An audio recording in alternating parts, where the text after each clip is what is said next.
Okay, TubeUbers, how you doing? 2015, Happy New Year, Merry Christmas. Just letting you know I'm still alive, I'm still videoing. Haven't lost my bike or anything silly.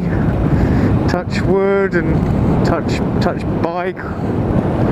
Nothing silly's stopped me from vlogging. Just really that time of year, summer kicks in, and you know, instead of getting on the bike, I want to go to the beach or see some friends, whatever. But it's also my birthday, the missus's birthday, Christmas, my daughter's birthday, all wrapped up into November, December and January. And there's Christmas and New Year's holidays, you know. So it's like blogging goes onto the bottom of the list. But haven't forgotten about you. Certainly haven't forgotten about the bike. I've still been riding the bike. I've done some little mods on it. You can probably see these little bar end mirrors. Really like these. Nice and small, yet good visibility. Not too stupid. The other ones I had were pretty stupid. But I do like small. Put a little stone guard on the front and blacked out the headlight a little bit so it looks a little bit more World War II like. Got a new helmet. There's one of the most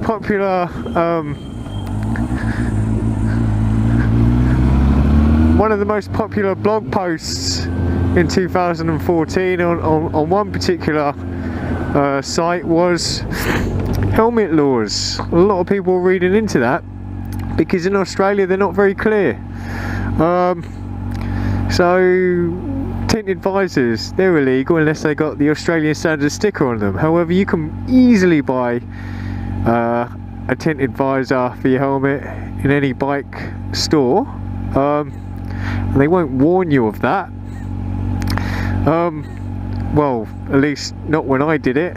So if a police officer wanted to pull you over for having a tinted visor and he felt like not being very nice about it, or you know, the visor didn't display the needed Australian standard sticker, then he does have every right to, you know, either give you a warning or worse, give you a fine and demerit points, which is what's more likely going to happen because revenue raising and all that.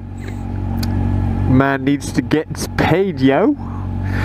So yeah, so I went out and got a new helmet. It's got one of the built-in tinted visors, so I've got an Australian standard visor that isn't tinted, and underneath there is a sun shield, and when you flick it down it looks like you've got a tinted visor. Then you can flick it up during the night. It's actually for me makes more sense. It's I like the nighttime option where I can just flick it up. And obviously I live in Australia now. It is quite sunny, and definitely need the sun shield, the sunglasses, built-in sunglasses. So great helmet. I'll try and sling a picture up of it.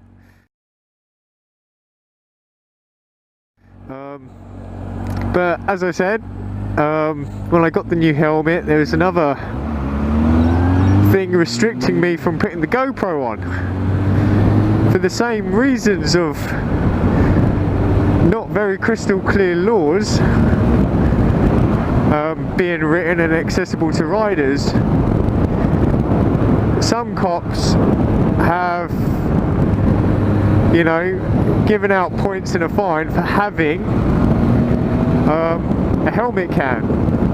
The reason is this, because some have booked them in as helmet modifications,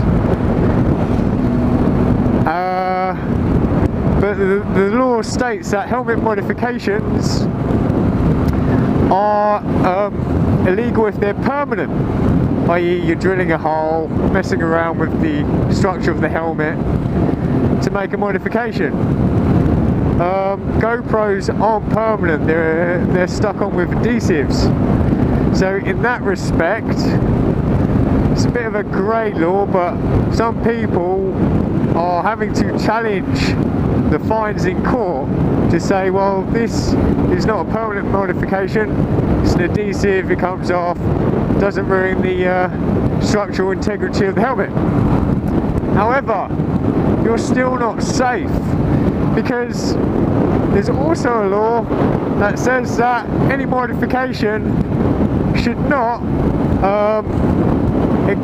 protrude from the helmet more than 5mm from its original design. And the GoPro obviously is larger than 5mm.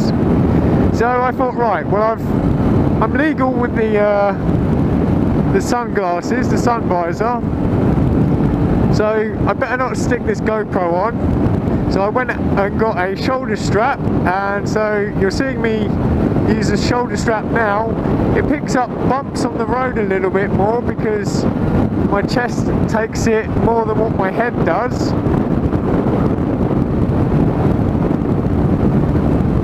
But as you can see, it's not too bad, and I actually like it because now my subscribers won't be annoyed with the amazing amount of head checks that I like to do. I'm not a look once, look twice person, I'm a look 3 or 4 times person, I have to be sure. So I do a lot of head movement, and people have said stop moving your head during my videos. There's one bad comment I got in 2014, stop shaking your head, it feels like the Blair Witch Project. So I took that on board, but unfortunately I still do my head checks because safety first and all that. But with this new chest cam, I'm completely legal from these dodgy laws, and yeah, you won't have to put up with my head checks. So this is what it looks like. The road, if it's a really bad road, the camera does pick up the bumps, but I like it because moving my head around is nice and light. My new helmet's lighter than my old helmet, and without the GoPro, even lighter still. And so I like the way I can move my head around, nice and easy. It's not a lot of work, strain on the neck, whatever. So that's my new setup. That's what you can expect from 2015 videos.